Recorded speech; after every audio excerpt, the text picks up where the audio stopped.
The Celtics are one of the few select teams that believe that they can win the championship this year. They have talented young players in Jason Tatum and Jaylen Brown, who have went through the playoff experience as being considered the main options. Kemba Walker, who as talented as he has been, has only made the playoffs once in his career and is looking towards being able to finally do well in the playoffs. And they also have some talent coming from their bench with quality role players such as Enes Kanter and Marcus Smart, who sometimes comes off the bench. With this being said, the Celtics can have a secret weapon going into Orlando with forward Robert Williams finally being healthy. Williams missed most of this season due to an injury he suffered, but his teammates and coaches in Orlando have seen massive change from him, and one of the biggest changes, as Marcus Smart had witnessed, was that Williams finally has matured. One of the biggest knocks about Robert Williams when he declared for the draft was his maturity.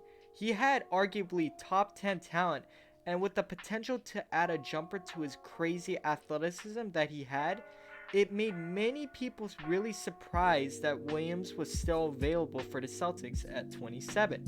However, the problems that the scouts noticed with his maturity struck a little bit in his rookie season, for instance, when he missed a team flight and a media conference call.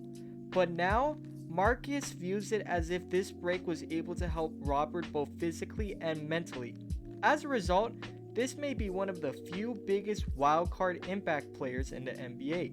One of the few elements that the Boston Celtics roster really lacks coming off the bench is a legitimate defender from the 4 or 5 position. The Celtics already do have a very elite defensive roster, but coming off the bench, I believe Williams would be the perfect piece. Daniel Theis, and this is coming from a Lakers fan, is one of my favorite bench players in the league when we talk about big men. He provides defense, he can shoot the ball a little bit, and he just makes all the team plays that are needed to win. But with him being 6'8" and having to be played at the 5 at times, it tends to cause some problems for the Celtics with the height issue. Tackle Fall provides some intrigue and curiosity, but at the end of the day, Brad Stevens won't be able to utilize him too much due to how he wouldn't be able to keep up laterally with the demands of playing defense. He would be great to plug in as like a Boban type role where he would get around 10 to 15 minutes per game, but beyond that, you wouldn't want to give him too many minutes. As a result, enter in Robert Williams. While yes, I know that Robert Williams is undersized as well, he provides defense that will go excellent alongside Daniel Theis with the amazing athleticism that he has.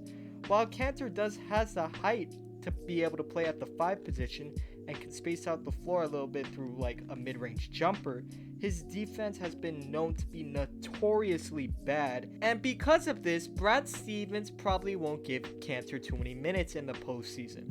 Offense may win you games, but defense wins you championships, and Stevens probably understands this idea. While Robert Williams probably won't be getting too many minutes even in the first place, I'm really interested to see how this plays out. In the few minutes that I have watched Robert Williams play for the Celtics, he has provided the roster with hustle, rebounding, and athleticism. And Williams himself believes that during this break, he has gotten in much better condition for when the season starts. Williams definitely provides an element to the Celtics that they need for the postseason, but we just got to see if Brad Stevens will trust him.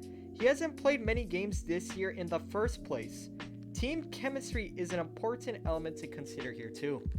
If you guys liked the video, please leave a like. If you're new, join the crew. Why wouldn't you? Peace.